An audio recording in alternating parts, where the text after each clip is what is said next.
To the members of this committee, the Justice and Policing Act is our opportunity to show the world that we are listening and that we will respond with real and lasting reforms.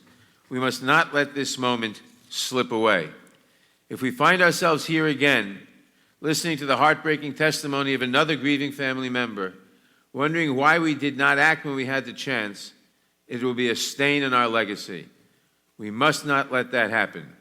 I urge all of my colleagues to support this vital legislation.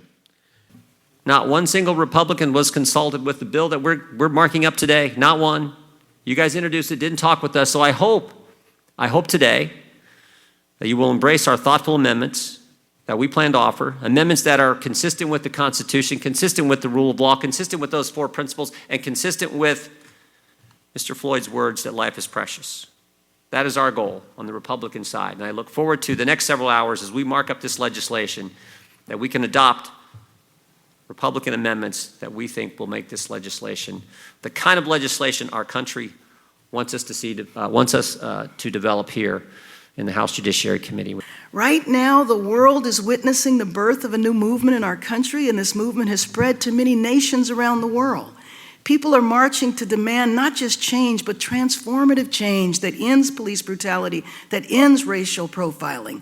They're marching to demand meaningful and substantive change, not a fig leaf, not reform life. And I don't want this committee to do that either.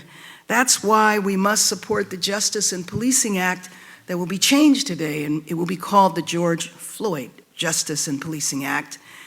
What we need right now, and again, what the American people deserve, is a thoughtful dialogue, common sense, and valuable input from both the majority and the minority on this committee.